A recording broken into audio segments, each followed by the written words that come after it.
Amidst the 100-year waste wars that plunged humanity into eternal darkness, two heroes stood in the path of the Dragon Lord, as they prepared to use their combined powers to destroy the catastrophe-ranked beast. But when the brave prince was shot down by a mysterious arrow, he was forced to give up his heroic ambitions and risk his life to save his son from being devoured by the S-rank calamity.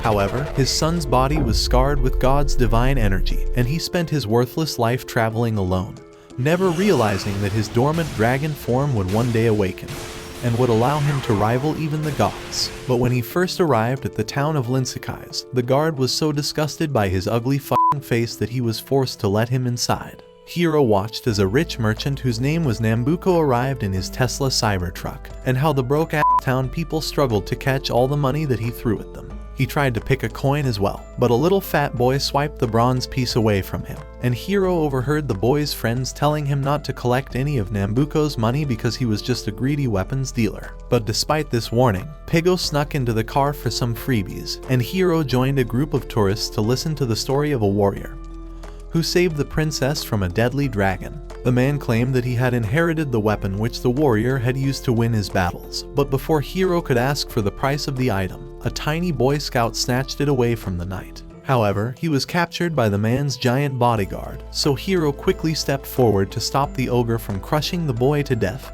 while giving the knight a piece of gold for the magical item. Expecting a thank you from the little brat, Hiro was shocked when the boy told him to piss off, saying that he and his boys would have stolen a lot of money if it wasn't for his heroic ass. He snatched the item from him before running away, but Hiro was able to trace their hideout, and he suddenly appeared out of nowhere like Batman while introducing himself to the young bandits. Their leader said that his name was Tomet, but Hiro collected the treasure back from him, saying that it belonged to him because he had bought it, and then he jumped out through the window. Meanwhile, at the city's palace, Nambuko and his goons paid the Duke of Linsakais a surprise visit, telling him to sell all of his magical items to them at a cheap price unless they would hunt down his family. The Duke argued that his citizens would be upset if they heard about this deal, but Nambuko said that he would hypnotize them by using a crystal ball known as the Grand Troll, which could make any wish come true. And when the Fatso tried stealing the crystal ball from them, one of Nambuko's side chicks, Shari, used her magic to capture the little thief,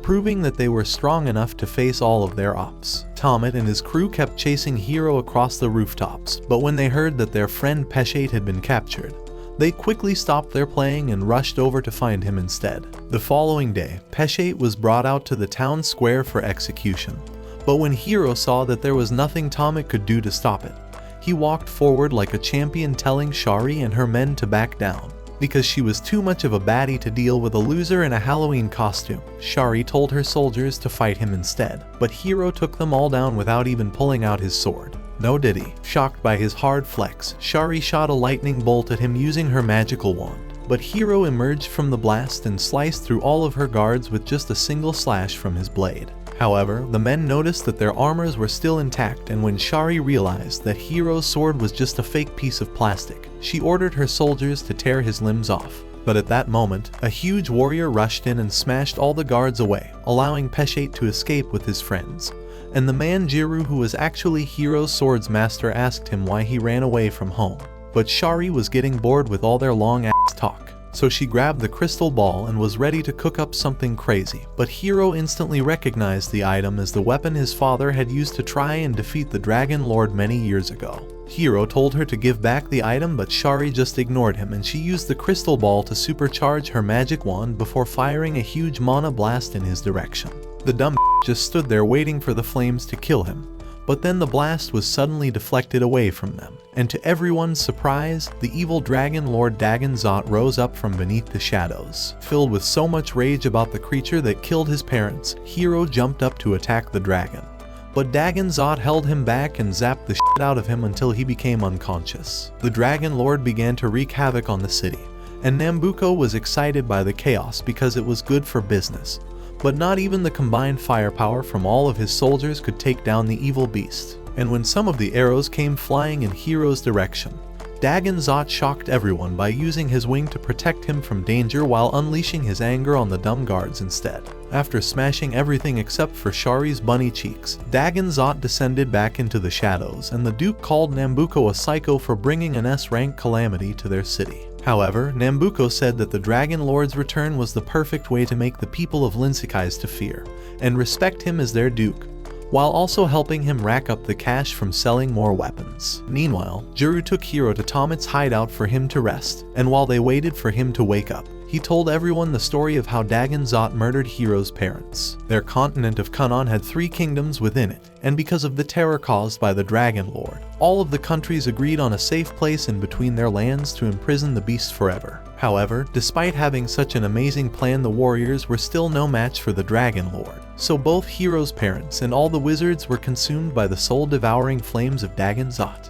Just as Juru was done with the story, Hiro woke up from his sleep saying that he wanted to kill the Dragon Lord, but Tomik called him a Delulu Queen for thinking that could defeat a huge monster like that with his E-rank skills. Hiro told him that he had spent his entire life training for the day that he could avenge the death of his parents, but Tomit said that he should get his money back because he fought like a Disney princess. Peshate said that they used the Grand Troa to make Dagon Zot disappear, but when Hiro asked Tomit for Nambuko's location, all he said was that Nambuko liked to travel a lot to different cities so that he could sell weapons. Hiro declared that he would not rest until he had found Nambuko and defeated Dagon Zot. But along the way, Juru said that they should return home because they didn't even know where the hell they were going. His butler Palupa asked him to return the money that he had borrowed from him, but when Palupa noticed that his gold coin was missing, Hiro told him that he had used the coin to buy a magical badge. Annoyed by his stupidity, Palupa threatened to cut him up and sell all of his organs to replace the lost cash, so Hiro quickly ran away with Juru to avoid getting sent to an early grave. And while he was chasing them around, Shari wondered why Nambuko had left her alone and traveled to another city, so she decided to FaceTime him using her iPhountain. But when he picked up the call, Nambuko told her to stay back and look for the kid that was saved by Dagon Zot, because he already had a lot of hot bitches to grill up his whiner during the ride. When Palupa had finally calmed down, Hiro said that they should get something to eat, but none of the restaurants wanted to let them in because of what happened between Hiro and the Dragon Lord. The guys were already getting pissed off when a hot beast girl with watermelon plots agreed to help them out, and she took them to a nice restaurant where they had some roast beef for lunch. The girl said that her huge melons were also on the menu, but the guys preferred peaches, so she decided to get their attention by saying that she knew all about Hiro and his family of warriors. Surprised by this statement, Hiro asked her how she knew such a thing, but the cat girl just said that her name was Erin, before walking out of the restaurant with a steak in her hand. Palupa told the waiter to give them their bill, but when Bowser Jr. realized that Erin had tricked him into paying for her meal, he got angry and swore to get his revenge someday. Palupa blamed Hiro for their misfortune, and he said that they would have to sleep outside for an entire week. But Hiro took them back to Tomit's hideout, asking him if they could stay at his place for a while. However, Tomit didn't like the idea because he felt like Hiro and his gang were trouble. But when Peshate reminded him that they're the ones who had saved his life, Tomit agreed to let them stay for just one night. While everyone was still sleeping, Juru stayed up all night sharpening his blades, and when they woke up the next morning, he surprised the guys by cooking up a 5-star breakfast. Hiro said that it was time to resume their journey towards finding Nambuko, but Juru told him that he wasn't ready to take on the big bads just yet and that he should continue training instead. Juru began Hiro's training by taking him out to battle against some slimes, but Hiro was so useless that he couldn't even defeat these low-ranked creatures, and he said that his sword was too small for the task. Juru told him to focus on his skills and not the sword, but Hiro kept on losing more aura points against the slimes, and Palupa said that they would be better off selling him as a slave at the local market. However, Juru had faith in his student and he said that he was going for a quick hunting trip. But while Palupa was busy counting his money, a huge sand dragon appeared right behind him. Wanting to redeem himself, Hiro jumped up to attack the dragon, but his sword had no effect, and Palupa told him to run away instead, but the dumb started giving a heroic speech like Optimus Prime. The dragon opened up its mouth and Palupa was terrified that he was about to die a virgin. But they were shocked to see that a girl was already inside, and she thanked the creature for giving her a free ride. After the dragon had gone, the girl walked up to Hiro and suddenly placed her head on his chest, saying that she loved the sound of his heartbeat and that they should get married right away. Palupa told him to reject her offer because she was obviously a red flag, but the girl said that her name was Serato, and she continued to rizz up the lame protagonist, saying that his eyes were prettier than a golden sunset. Juru arrived right on time to stop the idiot from falling in love with a stranger, and he was just about to pull out his sword when Palupa said that they should just quietly walk away instead. On getting back to the hideout, Hiro just sat down thinking about Serato that he forgot to even eat his food. And when Tomet noticed this, he teased him for turning into a lover boy so easily. Hiro said that he felt bad for leaving her alone like that, but Tomet told him to cheer up because she could always meet new people along the way, just like how he and his crew members met each other and became best friends. Meanwhile, on the streets of Linsakais, Shari and her goons searched around for anyone who knew where Hiro was, but they found nothing, so Shari decided to use her magic mirror instead. However, Serato walked by at that instant, causing the mirror to malfunction because of her strong magical presence, and she used her powers to find where Hiro and his friends were staying. Tomet was surprised to see Hiro's crush in their hideout, and he asked her how she had found the place. But Serato ignored him and turned her attention to Hiro, saying that the both of them were meant to be together. Tomet told the lovebirds to get a hotel, but Hiro said that Serato would be staying with them for the time being, and he dragged her inside while Juru and Palupa frowned at the fact that Hiro was now a simp. The following day, Palupa escorted Juru to sell some of the animals that he had hunted, but they were surprised when the shop owner gave them 3 silver coins for the wild beasts. Because they needed money for equipment, Juru said that he was going to keep hunting more animals. But while all of this was going on, Hiro was busy trying to impress Serato with his useless skills. He still failed to kill any of the slimes this time around. But Serato didn't care about all of that because she was so blinded by her love for the talentless Moron that nothing else mattered. However, all the slimes suddenly started to leave, and when Hiro looked up he saw a huge demon wolf staring down at them.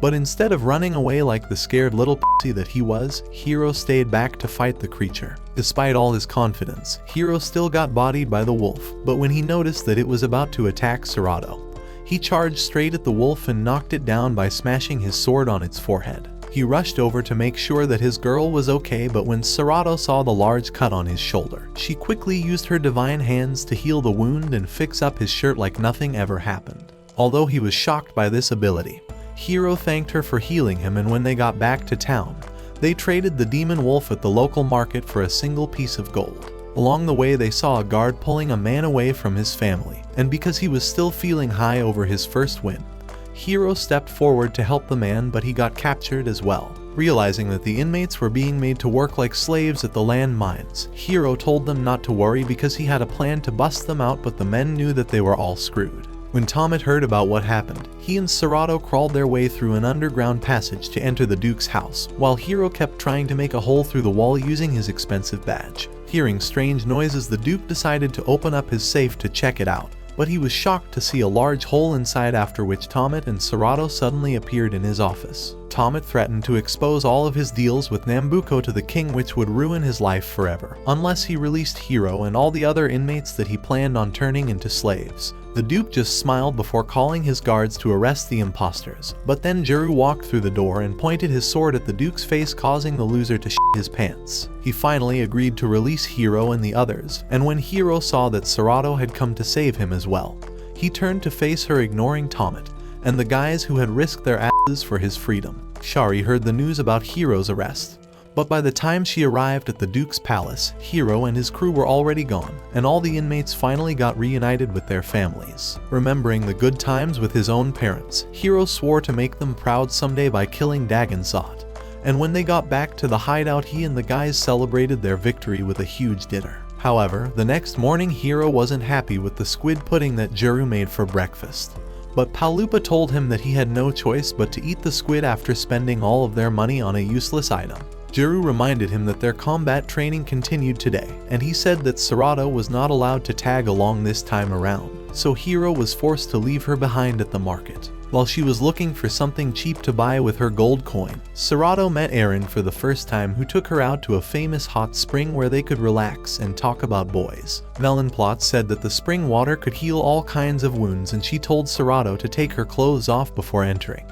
But Eren was pissed when she noticed that Shari was already inside. Meanwhile, Hiro was fed up with the fact that Juru only ever told him to fight slimes, and he said that he would be better off training on his own until he could defeat Dagonzot using the Grand Troa. But Juru told Hiro that even the crystal ball couldn't save him at this point because he was just a pathetic little weakling, and that Dagonzot would snap his bones so easily like a pair of chicken wings. Annoyed by this statement, Hiro ran forward to attack his master, but he got bodied like a noob, and Juru told him to just quit because there was no way that he could ever defeat him. However, Hiro got up again, pointing the blade at his opponent's neck this time around, and Juru had no choice but to defend himself by slashing his heavy sword on Hiro's chest. When the other guys saw what happened, they called Juru a traitor for attacking his own student, but Juru said that he was going to fix everything by taking Hiro to the healing hot spring. Meanwhile, Eren was trying to ask Serato some questions about Hiro and his crew, but the girl was dumber than a rock.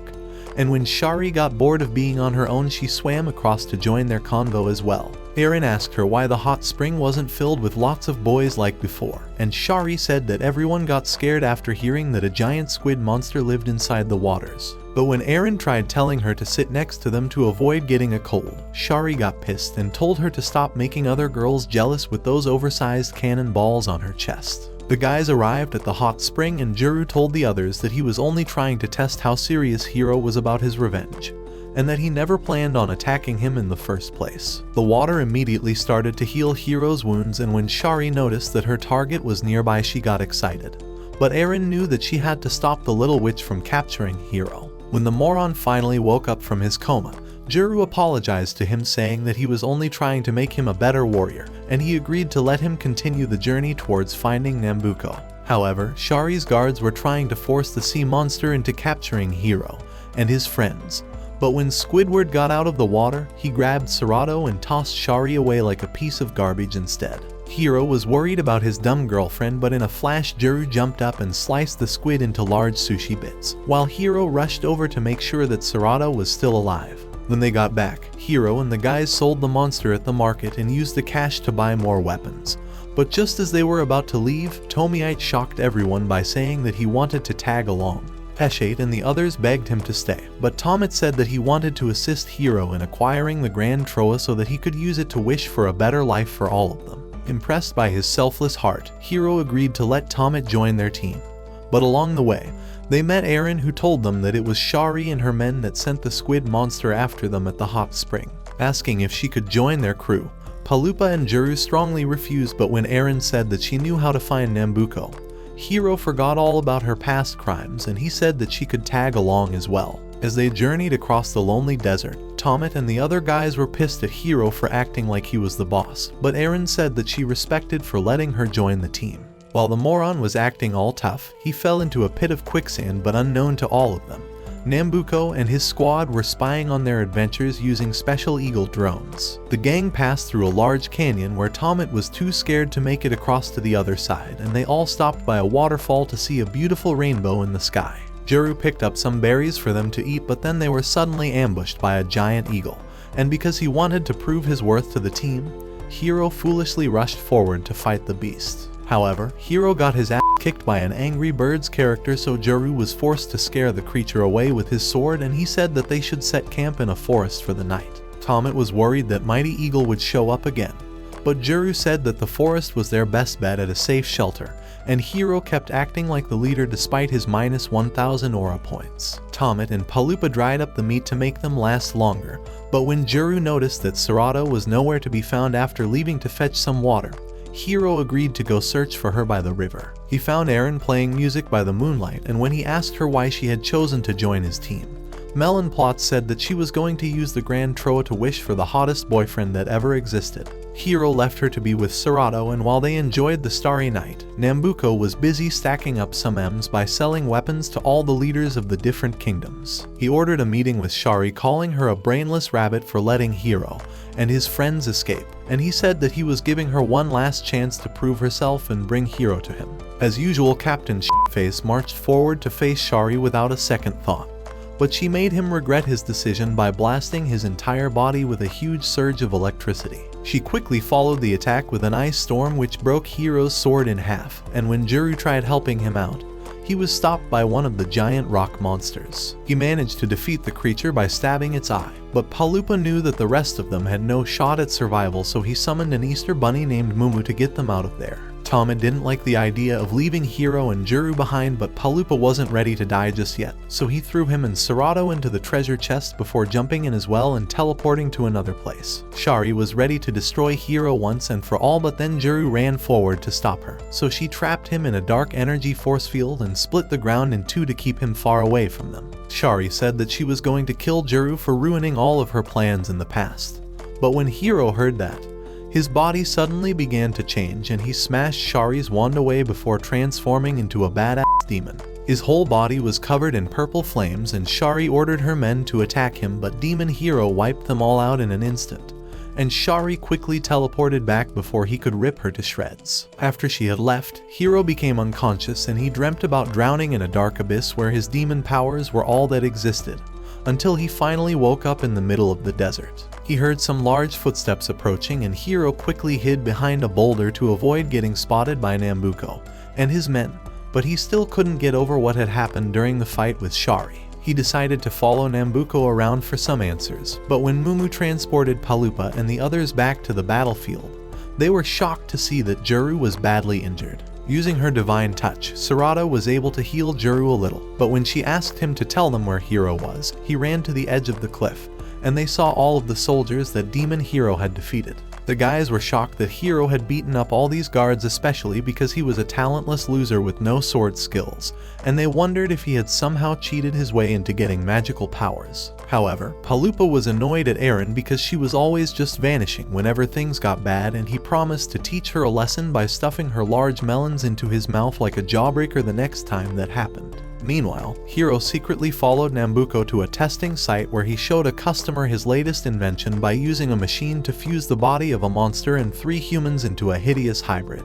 The creature charged straight for them, but Nambuko's guards quickly took it down and the Duchess praised him for his work, saying that she couldn't wait to test out the weapon. Seeing how he had killed those innocent men, Hiro couldn't hold back anymore and he got out of hiding to face Nambuko, who told him to f off because it was none of his business. He was just about to pull out his sword when he realized that Shari had broken it earlier on, so Hiro decided to fight Nambuko without a weapon, but he got ass-whooped in less than a minute. He told his men to capture him, and when they got back to the village, Nambuko made sure to keep the Duchess busy with a couple of male servants before walking outside to meet Shari. She apologized for not capturing Hiro herself, saying that he had turned into a scary demon at the last minute. But Nambuko told her not to worry and he gave her a huge bag of cash to thank her for trying. Juru and the others saw the dead hybrid on the ground, but when Juru noticed a familiar logo on one of the weapons, he realized that Hiro must have been captured by Nambuko. He tried struggling to escape, but Nambuko arrived with a bag of tools, saying that he was going to torture Hiro and watch him scream until he had told him all of his secrets. Asking him what he knew about the Dragon Lord, Hiro responded saying that it didn't concern a dumb merchant, but Nambuko told him that the chaos from Dagonzot's return would be good for his business. He placed the dagger on Hiro's arm to make him answer correctly, but then Nambuko was interrupted by the Duchess, who complained that the servant boys he had assigned to her were terrible in bed. Hiro was glad that his arm was still intact and he managed to wiggle his feet out of the rope before using the special badge that he bought to cut through the other restraints. But when Nambuko's head scientist Dr. Bafalapa arrived to inspect the room, he noticed that Hiro smelled a lot like Serato, so he asked him if she was still safe and alive. Although he was shocked at how the old man knew Serato, he said that she was alright, but Lapa kept asking him more questions, so Hiro told him how Serato had placed her head on his chest the first day they met. He listened to Hiro's heartbeat to confirm if he was lying, and when Lapa realized that he was telling the truth, he began to freak out, but Hiro used that as an opportunity to cut the last rope that was holding him back. He ambushed the old man and tried squeezing his neck, but Lapa threw him away like it was nothing, and he told Hiro to take care of Serato because the both of them were destined to be together. Hiro said that there was no way he could keep her safe because he was currently Nambuko's prisoner, so Lapa gave him a magical potion that could transport him to whatever location he imagined. He drank the potion while thinking of Serato, and Hiro's body began to glow with a magical aura before vanishing into the sky and landing in front of Juru and the others just as they were about to go look for him. When Nambuko returned and he realized what Dr. Lapa had done, he got angry and pointed his dagger at the old man, but decided to spare his life because he would need him to make more weapons in the future. Hiro and the gang took shelter at a cave which Eren identified to be an abandoned gold mine, and he told them everything that Lapa had said to him while he was still captured. picking up a familiar scent on his shirt. Serato said that Hiro smelled just like Dr. Lapa, and when he asked her how she knew the old man, she surprised him by saying that Lapa was her dad. Everyone was confused by the family drama, but Juru changed the topic, saying that there was a possibility that Hiro was carrying Dagon Zot's heart, which would explain why the Dragon Lord had protected him earlier. Juru said that the heart switch must have happened when Hiro's dad tried saving him from Dagon Zot's flames, which meant that he had actually transformed into a dragon on the day that they fought against Shari. Hiro couldn't believe that he was carrying the heart of the creature that killed his parents, and he ran out of the cave in frustration. But Juru and Palupa quickly arrived to cheer him up. They reminded him of the time when he was a little boy and how he would always bend down to cry whenever something bad happened. But Hiro said that he couldn't remember any of those memories. However, Palupa pointed out that he was doing the exact same thing right now even after all these years, just like when he lost his parents and refused to be part of the funeral. He also told him that Juru had been secretly studying magic for the past 10 years in order to figure out what actually happened to him on the day that his parents fought the Dragon Lord. Because of the love and respect that they had for him, Juru and Palupa promised to always protect him from danger, and Hiro said that he would never give up until he had defeated the Dragon Lord. They continued their journey through the forest, and Palupa was upset that Eren had ghosted them for the third time. But Serato was happy that she could listen to Hiro's heartbeat once again. Tomet tried telling him to activate his dragon form, but Hiro said that it was for emergencies only. And while they argued, Shari used a giant eyeball to monitor all their movements. Arriving at an abandoned village, Palupa said that they should rest a little before moving on, but Tomet noticed that there was something strange about the town, so he walked into one of the houses to investigate. As Juru walked around the village, he started having flashbacks about the time when he was a little kid and both of his parents were killed by a mob of angry villagers. His father was an ogre who married a human, and because the other ogres were not happy about this union, they captured the both of them and hung them to death while Juru watched and cried. He ran away from home and was about to die in a lonely desert when Hiro's father Lord Barrow found him and brought him back home to become a big brother to Hiro. Tomet kept searching the house until he was ambushed by a hybrid monster, so he rushed back to tell the others, but Hiro was unable to help out because he didn't have a sword. The monster charged straight towards him, but luckily Juru was right there to block it with his sword, and he tried slicing the creature in half, but the hybrid dodged his attack and knocked him out with a flying kick. Swamp Thing jumped forward to attack Hiro, and Tomet advised him to activate his dragon form, but when the loser tried channeling his inner dragon, all he got was a little sandstorm instead. The hybrid was about to tear him apart when Juru suddenly appeared and slashed its gut with his sword, causing the creature to fall down, and the red color in its eyes to fade away. Meanwhile, Eren took a trip to Nambuko's place, and Shari thought that she had come to visit her. But when it was finally time to meet him, she ditched Shari and walked inside to sell some information to Nambuko. She told him that Hiro was carrying Dagon Zot's heart and that his father was Lord Barrow, so Nambuko promised to pay her for the intel, and he gave her a seashell telephone for them to keep in touch. However, when she had gone, Nambuko told Shari to come inside and he ordered her to kill Hiro once and for all. But unknown to them, Eren had heard their little convo using the seashell telephone, and when she got back, Melon Plots wondered what to do with that information, while Hiro argued with Palupa about getting a fancy new sword, but the stingy turtle said he had to go for something basic instead. They booked hotel rooms, but Palupa didn't pay for any food services, and when Tomet asked him how they were supposed to eat, Palupa said that Juru would prepare their food inside the room to save money. Hiro went out with Juru to shop for a new sword, and after choosing a couple blades that were out of his league, Hiro settled for a medium-sized sword that Juru helped him pick out. They stopped by the market before heading back, and while Juru picked up some food stuff, Serato pointed to a moon trinket at a jewelry shop. But Hiro was shocked when the seller said that it cost $100. Hiro wondered if he should give up all of his money to make her happy, but because Serato knew that her boyfriend was a broke-ass dude, she lied, saying that she was happy with the gold coin that he had given her earlier. Juru met up with them when he was done, and they all went back to the hotel, but unknown to them, Eren was at a nearby shop purchasing some deadly arrows to use for their next big fight. They settled down to enjoy Juru's cooking, and Tomet noticed that Serato hadn't touched her food at all. But Juru reminded Hiro about how Dr. Lapa had told him that he would someday meet Master Theo. And because no one else knew who he was, Juru told them that Master Theo was once a magical instructor to Hiro's father. And Serato shocked them by saying that Master Theo was also her friend. Confused by the weird connection, they all agreed that the best thing was for them to meet Master Theo as soon as possible.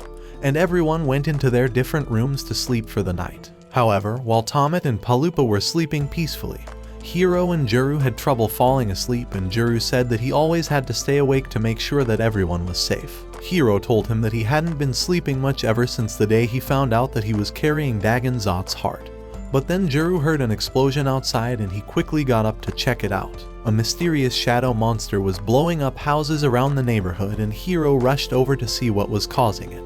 But he was shocked to discover that the creature was actually Dagon Zot. The Dragon Lord began devouring the souls of innocent villagers, and Hiro took out his sword to help them. But Juru blocked his path, saying that a fight with Dagon Zot right now would be too dangerous. Hiro insisted that he was ready, but Juru pushed him aside before smashing the shadow with his sword, and although he got a direct hit, Dagon Zot began to swallow him up as well. However, Shari appeared from nowhere, saying that she was the one who had summoned the creature, and that it wasn't actually Dagon Zot but a shadow beast invented by Dr. Lapa known as Daku. Serato tried running over to help Hiro defeat the creature, but she was stopped by an explosion along the way, and Dr. Lapa was happy to see that his precious daughter was still alive. Shari told Daku to devour Juru, and then she used her staff to transmit a crazy amount of electricity to his body while he struggled to stop the weapon from stabbing his heart. He was too weak to stop her though, and the staff pierced right through his chest, forcing Hiro to let go of his human self and activate his powerful dragon form in order to stay alive.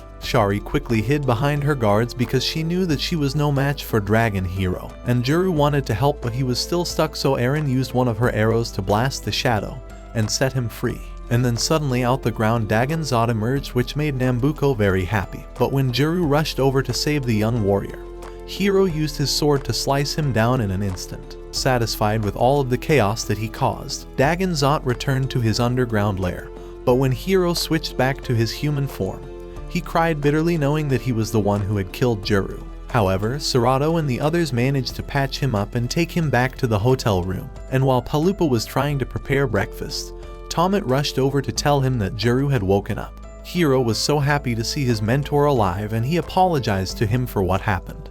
But when Juru smelled the disaster that Palupa was cooking, he told the turtle midget never to enter a kitchen in his life again. Palupa started crying because of all the onions that he had sliced, and both he and Juru told Hiro not to feel bad about what happened because it was clearly a mistake from using his dragon form.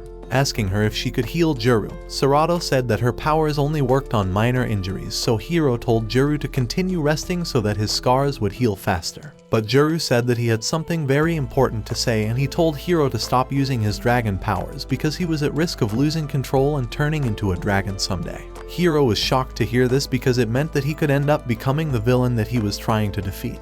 But Juru said that Master Theo could help him control his powers, and then he fell back into a coma. Palupa tried buying some medicine from Mumu to cure Juru, but when the bunny insisted that the drug was $1 million, Palupa got pissed and he told her to go f*** herself. Tomet suggested taking Juru back to the healing spring, but Palupa said that it was too far away. And then Eren suddenly appeared in front of them, saying that she knew a special plant called Serafuria which could heal Juru. She said that the plant was located in a canyon not too far from their location. So Hiro and Serato went out to retrieve the plant while Eren and the others stayed back to watch over Juru. Meanwhile, Nambuko's business continued to boom as all the countries were purchasing weapons on a large scale because they were terrified of getting attacked by Dagon Zot. After she had failed to kill Hiro for the third time, Nambuko locked Shari up in a cell with nothing but a pet lion to keep her company, and she was about to go crazy from having nothing to do. Back at the hotel, Palupa was trying to sort out their expenses when Tomet said that there was something strange about Serato because he had never seen her laugh or eat before. He said that he was suspicious of her because Shari always knew exactly where to find them, and Dr. Lapa was Serato's father, which meant that she might actually be a spy sent to destroy them. However, Palupa told him to chill out because all that mattered now was for Juru to get better. And when they got to the canyon, Hiro and Serato searched around for hours without finding anything. They were suddenly ambushed by a giant frog, and because Hiro was a pussy just like Serato's plot sandwich, he grabbed her and ran away instead of fighting the weird creature. They fell into a hole on the ground, after which rain started to pour down and Hiro was just about to lose his mind when Serato pointed out that the plant they were looking for was on top of a hill. While Hiro struggled to get the plant, Eren told the others that Nambuko was trying to kill Hiro by all means, and when Tomet asked how she knew this, Eren said that she had heard it using a special seashell telephone. According to her, Nambuko was trying to figure out the connection between Hiro and Dagonzot because if he learned how to summon the Dragon Lord at will, he could easily become the richest man alive by selling weapons. Besides all of this, Eren said that Nambuko was tricking the countries into hating each other so that they could buy more of his weapons, and that this might lead to a deadly war very soon. She told them to think of a plan fast because a war between the three kingdoms meant that traveling would become way harder, and this could stop Hiro from getting the Grand Troa and defeating Dagonzot. Meanwhile, Hiro kept trying to yank the Serafuria herb out of the hill, but the plant just wouldn't budge. Then suddenly the ground started shaking, and they realized that the hill was actually a giant tortoise. The tortoise tried throwing Hiro off balance, but he held onto the Serafuria herb, saying that he wasn't going to give up.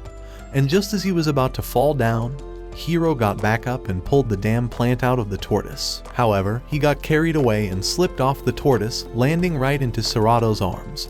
And to distract her from that weird moment, Hiro said that this was the first time he had ever seen her laugh. When they got back to the hotel, Hiro gave Juru the medicine they had made using the Serafuria plant, and he instantly got better, so Tomet went outside to call Peshate, and the others using Eren's seashell phone. Juru thanked Hiro and Sarato for saving his life, and he said that he was ready to get back to work. But Palupa told him to sit his ogre ass down and enjoy his new and improved chicken soup. When he got back inside, Tomet said that Peshate had told him how all the foster kids and Linsakais were being captured and taken down to the mines to dig out magical stones for the Duke. With tears in his eyes, Tomet said that he was going to get the Grand Troa so that he could help his friends get a better life, and to his surprise, Sarato started crying as well. The next day, they all journeyed to the holy mountain of Garauco to meet Master Theo, and Hiro felt like it was a waste of time. But Juru insisted that he had to do this before fighting Dagonzot. However, Master Theo suddenly appeared in front of them, saying that they should have brought gifts when coming to visit him, so Palupa and Juru bowed down to apologize and introduced themselves to the wizard. But when he recognized Sarato, Master Theo ignored all of them and went over to hug her, while Hiro almost turned into a vampire out of jealousy from watching the old man stroke his girlfriend's hair. They followed him back to his cave where Juru told Master Theo about Hiro's powers that were gotten from Dagonzot's heart, and he asked the wizard to advise them on how to handle the situation. Master Theo used his finger to release Hell's Inferno right inside the cave, and he said that it was just an imitation of the soul-devouring flames which Dagonzot had used to destroy all those heroes many years ago. Master Theo said that he had no advice for them, but Hiro got pissed and called the old man a fraud, saying that if he was powerful, then why didn't he help his parents defeat Dagonzot? However, the wizard told him that not even 100 mages were strong enough to defeat the Dragon Lord, because Dagonzot's powers came from the gods, and so no human could match his strength. Despite all of this, Master Theo agreed to train Hiro, but when they got outside he told Juru to get him some meat from the forest and said that Tomet should get him fresh water from the lake. Eren walked away to avoid getting any chores, and when it was time for them to train, Master Theo told Hiro to do some weird exercises like walking in a straight line and squeezing a piece of paper. And though Palupa trusted in the wise wizard's judgment, Hiro had a hard time figuring out how all of this was supposed to make him a better fighter in time to battle against Dagonzot. Master Theo told him to throw the paper away, but Hiro didn't want to because Sarato's face was on it. And when Sarato walked over to see the picture, the wizard noticed that there was a strong bond between the both of them. Meanwhile, Eren sat down on a nearby hill to get a better signal on her seashell telephone, and she overheard military agents from each of the three countries saying that they were ready for war. Back at the training ground, Master Theo told Hiro to pick up a stone and throw it anywhere he wanted.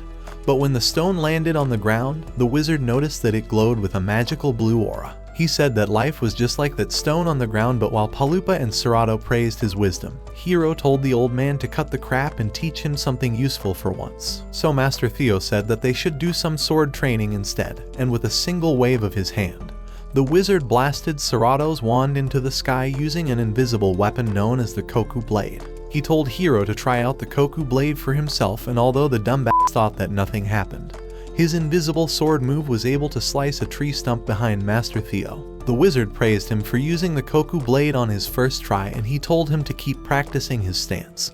Then Juru and Tomet arrived seconds later with the food and water for everyone to chow down on. Later that night, Master Theo called Juru for a private chat asking him why he had made Hiro believe that he could actually become a skilled swordsman, when the boy was obviously just a talentless noob. However, Juru said that it was the only way to make him confident for the journey ahead, and that despite Hiro being a pathetic weakling, His determination alone was enough to make him succeed. Master Theo thanked Juru for being a nice mentor to Hiro, but he told him that Hiro's true potential was actually in magic and not the blade, because no mere mortal would be able to carry Dagon Zot's heart for this long. He told Juru that while they were training earlier, Hiro's Koku Blade Slash was so strong that he almost had to put up a defensive spell against it, which meant that he was a magical prodigy just like his father. The wizard also said that Hiro could possibly become a dangerous warrior in the future, but that to avoid this, Juru should make sure that he and Serato stayed together no matter what. The next morning, Master Theo told Hiro that in order to complete his training and leave the mountain, he had to slash him with his Koku blade from a far-off distance without moving a single step. And because he wanted to move on with his journey, Hiro agreed to take the final test. But when he slashed his invisible sword at the old man, nothing seemed to happen and Master Theo just pretended to take the hit. They all said goodbye to Master Theo before walking out of the mountain. But what Hiro didn't know is that his Koku sword slash was actually so strong that it had shattered the old man's shield to pieces. They journeyed through a forest and a farmland before reaching a place called the Mort Desert, and Juru said they needed to cross this desert in order to reach Nambuko's castle. However, they were suddenly ambushed by one of Nambuko's eagles, and although Juru was able to defeat the giant creature, Tomet wondered how Nambuko always knew where to find them. But at that moment, they heard Nambuko's voice calling out to Eren from her seashell phone, and they realized that she had been the one selling out information to him about all their moves. Juru and the others were disappointed at Eren for ratting them out so easily, and when they asked her why she did it, Eren said that her job was literally to make money off of other people's information. With nothing else to say, Hiro and the gang went on with their journey into the desert, leaving Eren behind. But Miss Melonplots felt like they wouldn't survive a single day without her help. Back at their HQ, Shari agreed to morph with her pet lion just so she could please Nambuko, and although one of the guards told her not to, Shari said that her entire life belonged to Nambuko. As Hiro and his crew walked deeper into the desert, they started to feel weak because of the massive heat wave, and when it got dark, they almost froze to death due to the cold desert night. They continued their journey the next day in the middle of a sandstorm, and Hiro noticed that they were out of water. But Palupa fell into a sand pit that was occupied by a giant desert spider. Juru threw his robe down for Palupa to hold onto, but the sand was too slippery for him to climb up to reach the robe, and Hiro stopped Tomet and Serato from jumping in as well. However, someone threw a rope into the pit, and when Palupa looked up he was shocked to see that it was Eren, and she told him to refer to her as Madam Eren if he wanted to make it out in one piece. Desperate to stay alive, Palupa did as she said and everyone helped to pull him out of the sand pit. But Hiro was still pissed at Eren, so she told him to bring her back because they would all be lost without her guidance. While they were talking, a huge sandstorm blew in their direction, and although they tried to outrun it, Hiro and the others were blown away to different parts of the desert. Palupa ended up with Eren, and when he asked her where the others were, Melonplots said that she had no idea, but that they should go to an oasis before they died of thirst. Juru ended up with Tomet, who was about to faint from sweating too much, while Hiro and Serato continued the journey together without knowing where any of their friends were. Later that night, Hiro started shivering because of the cold, and when Palupa woke up the next day, he looked around to make sure that it was not just a dream. But when he saw Eren next to him, he realized that they were truly stranded. He saw an insect creating water droplets from the surrounding air, and Palupa tried doing the same. But Eren told him that the bug was only able to do so because its body had no heat. They met up with Juru along the way, who said that Tomet could become unconscious at any moment, and so Eren told them to follow her lead to the oasis if they wanted to live. Meanwhile, when Serato saw that Hiro was about to die from a heat stroke, she changed into her birthday suit and channeled her inner Tyla to make her body produce water for him. What do you mean by that? With Eren's help, Palupa and the others found the oasis, and Juru quickly fed Tomet some water to keep him alive.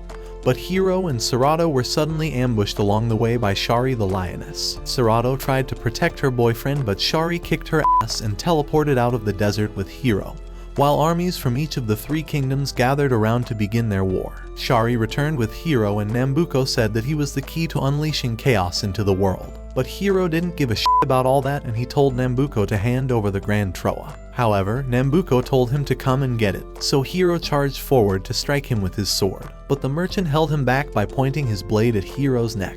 He told him that they've met before, and when Hiro asked how, Nambuko confessed that he was the one who shot an enchanted arrow at his father when he tried to capture Dagon Zot. Because Nambuko had acquired an ancient item called the Dragon Blood Crystal, he was able to survive the soul-devouring flames of Dagon Zot, while Hiro's parents and all the other mages burned to death. Ever since then, Nambuko had been waiting patiently to experience such beautiful chaos once again. But Hiro said that he was batshit crazy because Dagon Zot had consumed the souls of countless humans. He tried attacking him again, but Nambuko smacked his sword away, saying that he wasn't going to kill him because he needed his heart in order to summon Dagon Zot out of his lair. Back at the Mort Desert, Juru and the others looked around for Hiro, but when they used the seashell telephone to try and locate him, they heard Serato calling out for him instead. Following the sound of her voice, the gang found Serato smacking her wand on a metal projection, and Palupa wondered if all of the heat had finally made her go crazy. But Juru said that she was most likely trying to summon something with the noise, and at that moment, a huge dragon descended from the sky and swallowed Serato up. Juru rushed forward to attack the beast, but then the dragon opened up his mouth for him as well, and Serato said that the nice creature had offered to carry all of them to meet Nambuko. When they got to his HQ, Tomet said that the place looked like a haunted house, so Aaron said that it used to belong to a demon lord known as Gyrokias, who was defeated by the brave warrior Dalhalbart. She suspected that Nambuko had turned the place into his castle because he wanted to use the magical power that was stored inside. But just as they were talking, an arrow was shot which stabbed their dragon on its wing. They managed to land on a safe place before the dragon crashed down, and while they were thinking of a way to enter the castle without getting seen, Dr. Lapa suddenly arrived looking for Serato. He teleported her away using a magical door, so Juru and the others used it as a means of getting inside the castle. But they were all surprised that a hideous clown like Dr. Lapa could actually give birth to Serato. However, Serato said that she was a magical doll created according to Nambuko's orders, and Palupa finally understood why she never ate her food and was always acting strange. Juru asked why she was created, and Dr. Lapa said that Nambuko wanted a battle robot made out of dragon blood crystal, which could still fight on the lands that were burned by Dagon Zot's flames. Dr. Lapa had other plans though, and he made Serato to behave like a human girl rather than a weapon. But when Nambuko noticed this, he told him to get rid of her immediately. However, Serato was like a daughter that he never had, so Dr. Lapa helped her escape from the castle, and this was why she ended up meeting Hiro and the others. When Juru said that Hiro was carrying Dagon Zot's heart, Dr. Lapa finally understood why Serato was so attracted him, because she was made out of dragon blood crystal, and she didn't have a heart. Dr. Lapa told her to forget all about Hiro because Nambuko was about to commence his plan of summoning Dagon Zot, and that he would most likely use her as a weapon to fight his enemies. But Serato started acting like a dumb teenage girl, and she told her dad that Hiro was the love of her life before running away to find him, so Dr. Lapa begged Juru and the others to take care of his daughter. They followed her to the place where Hiro was being held captive, and Serato said that Nambuko should take her and let him go. But he told her that it wasn't possible because he needed both of them for his grand plan. She moved closer to him and Shari punched Hiro in the gut before activating the magic portal to take them away. But when Juru tried stopping them, she got out of the portal and attacked him instead. Nambuko took them to Balbagoa, the place where all the mages had tried to defeat Dagon Zot many years ago, and as the solar eclipse began, all the soldiers thought that the Dragon Lord had swallowed the sun. Shari told the others that Nambuko planned on using the magic inside his castle to fuse all of the soldiers' bodies with that of Dagon Zot, so that he could create an even deadlier beast to control the entire continent. When the door of the castle closed, Nambuko's hologram appeared, telling them that the souls of all the people trapped inside would be turned into magic and used to help him create a dragon hybrid. Shari was waiting for Nambuko to take her to Balbagoa, but when the hologram ended without him showing up, she realized that he had tricked her into being part of the magical sacrifice. Everyone started to freak out, and Lapa said that the castle was designed to trap magic inside it, and so it was impossible to escape by using any form of magical items or techniques. However, it was just Dr. Lapa's figurine that was speaking to them at the castle, and the real Dr. Lapa arrived at Balbagoa to stop Nambuko from using Serato for his evil purposes. But Nambuko took the old man down with a wind strike from his staff, and he used a voice command spell to activate Serato's evil mode before supercharging her into an elite battle robot. He told her to beat Hiro to a pulp, and while Serato was kicking the loser's ass, Juru and the others were trying to figure out a way to leave the castle when Palupa remembered that they could just order a Mumu Uber. But Mumu said that she couldn't enter the castle because of magic restrictions, so Palupa told her to give them a weapon instead, and they all contributed lots of money to pay the greedy rabbit. She blasted a hole through the castle using her plasma cannon, and Shari teleported them to Balboa at the exact moment when Hiro was about to attack Serato using his dragon form. Serato used her robotic arms to hold him back in midair, and Shari still attacked Juru from behind despite the fact that Nambuko had tried to sacrifice her like a useless sheep. Hiro kept trying to slash her with his claws, but Serato blocked all of his attacks so easily, and she started smashing him on the ground while Nambuko watched and enjoyed the show. Juru tried to help, but he was occupied with Shari, and when Serato tried to stab Hiro in the eye with her blades, Dagon Zot suddenly appeared and smacked her away with his tail. Everyone was terrified by the Dragon Lord, but Nambuko was excited and he activated the machine that would merge Dagon Zot's body with that of all the soldiers who were present at Balboa. However, because he wanted all that power to himself, Nambuko used the Grand Troa to absorb Dagon Zot's essence and merge with the beast, becoming an evil hybrid overlord. Dr. Lapa and the others were shocked by what Nambuko did, but when Hiro tried to attack him, Nambuko held him back with one hand and kicked his ass while he was in the sky. Hiro got beaten up so much that he started to see visions of his parents who told him not to give up, so he broke out of Nambuko's hold and landed back down like a true protagonist. But Nambuko punched him away so easily while Eren and the others forced Dr. Lapa to tell them how they could stop the machine before Nambuko could burn everything back to the Stone Age. Nambuko was about to unleash Hell's Inferno on Hiro when Juru and the others reversed the spell on the magical reactor and removed the Grand Troa to make him powerless. But they were too late because Nambuko had already merged with Dagon Zot, making him an immortal being, and he destroyed the entire place with his soul-devouring flames. However, Serato had used her divine wings to protect Hiro, but when Nambuko saw this, he stabbed her back and pulled out the dragon blood crystal that was keeping her alive. Seeing that the love of his life was dead, Hiro got up and sliced off Nambuko's arm with his sword, and while he was shocked that anyone could actually harm his new body, Hiro walked back and finished him off with a blinding light sword combo. Now that Nambuko was defeated, Dagon Zot appeared once again for the final showdown, and Hiro wondered if he was strong enough to actually defeat the creature that killed his parents. But when he recalled his training with Master Theo, Hiro collected the Grand Troa from Tomet and used it to make a visible Koku blade before dashing forward to stab Dagon Zot on his scar. Hiro took his heart out from the Dragon Lord's chest, but instead of switching it with the one he already had, he went down and placed the heart inside Serato to turn her into an actual human girl. As Serato slowly came back to life, Dagon Zot's body began to fade away because he no longer had a heart.